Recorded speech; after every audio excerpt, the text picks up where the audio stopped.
C'est une proposition de loi qui dépasse les convictions politiques. Les députés vont s'exprimer sur la fin de vie, une aide à mourir stricte et encadrée d'après le gouvernement.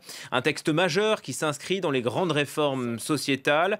Chaque groupe laissera la liberté de vote à ses membres. Image ici en direct d'Éric Ciotti, de la droite ralliée à l'extrême droite, à Marine Le Pen. C'est la fin de la séance de questions-réponses au gouvernement. Et puis, place au débat, Florent Rodeau, avec deux propositions de loi, l'un sur les soins palliatifs et l'accompagnement, et puis le deuxième texte concerne le droit à l'aide à mourir.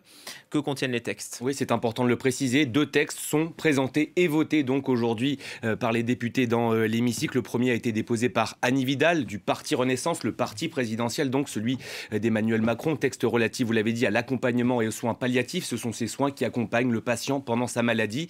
Ils sont apparus en France dans les années 90.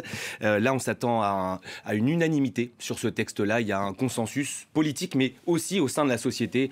C'est important de le noter. Ce ne sera pas le cas, on le sait d'ores et déjà, pour le second texte qui a donc été déposé par Olivier Falorni du MoDem et qui propose une aide, un droit à l'aide à mourir. C'est évidemment le cœur des débats, Julien.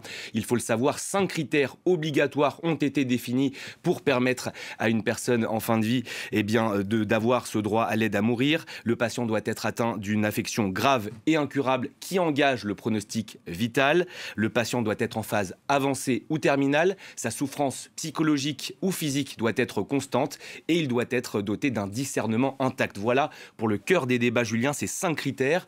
C'est le médecin qui instruit la demande, c'est le médecin qui vérifie si les 5 critères sont vérifiés et qui prend la décision finale. Le tout après consultation d'un collège de professionnels de santé, décision collégiale donc. Interrogé ce matin à nouveau, Olivier Falorni a défendu son texte et il a été interrogé sur un volet important, celui des médecins qui seraient réfractaires à administrer le produit létal. Olivier Falorni l'assure, aucun médecin qui ne le souhaite pas sera obligé de le faire. Je vous propose de l'écouter, c'était ce matin chez nos confrères de France Info. C'est le malade qui fait la demande de façon libre, éclairée et réitérée.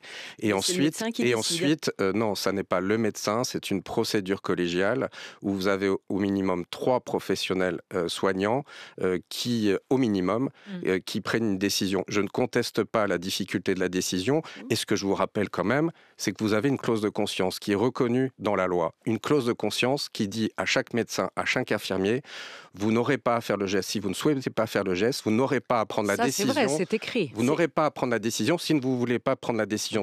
On verra donc ce que donne le vote dans quelques instants. Une chose est sûre, le texte devra ensuite passer par le Sénat où on sait la droite qui est plutôt opposée à ce texte pourrait largement retoquer la proposition de loi, Julien. Alors chaque député est libre de voter en son âme et conscience. Bon, on a envie de dire comme à chaque vote. Mais... Comme à chaque vote, non pas forcément. Ouais, en tout cas là, ça dépasse les clivages politiques, mais forcément il y a deux camps qui se dessinent. Ouais, sur le premier volet, en tout cas les soins palliatifs, on l'a dit, le consensus est là.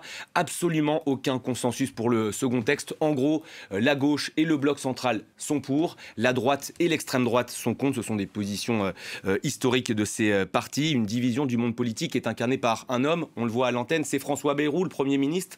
Lui, il est historiquement opposé à l'aide à mourir et il s'est dit ce matin encore opposé à ce texte. Il a dit en tout cas qu'il avait des doutes sur ce texte et il l'a ajouté, s'il était député, eh bien il s'abstiendrait. Voilà pour la déclaration du Premier ministre.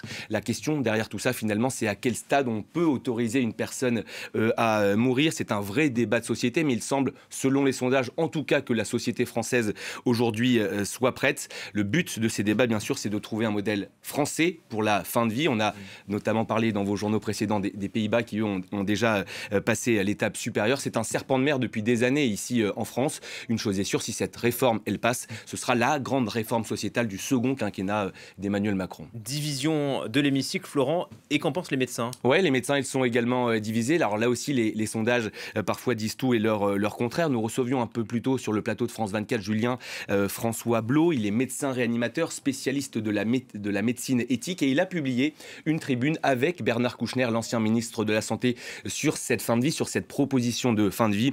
Je vous propose de l'écouter. Il nous parle justement de cette division du milieu médical. Du côté soignant, il y a aussi une division importante, même si là aussi, selon que l'on lit tel ou tel sondage, on aboutit à plutôt une majorité de soignants favorables dans le dernier sondage effectué mais par l'Association pour le droit à mourir dans la dignité. Donc, je pense que ce sondage, il est fait selon toutes les règles véritablement des sondages, mais pour autant, on peut toujours dire qu'il y a un biais. Selon les soignants, notamment de soins palliatifs, inversement, il y a une immense majorité de personnes contre. Et effectivement, tous ceux que je connais, la plupart de ceux que je connais, la plupart, pas tous, sont très réticents pour le moins.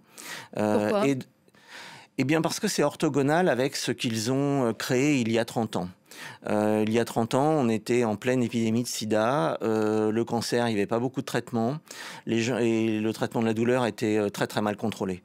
Il a fallu créer une spécialité nouvelle qui se sont appelées les soins palliatifs dans les années 90, inspirés de l'Angleterre quelques années plus tôt, et ils se sont forgés une légitimité à très très juste titre de spécialisation dans le traitement des symptômes et non pas uniquement de l'organe et de la pathologie du malade.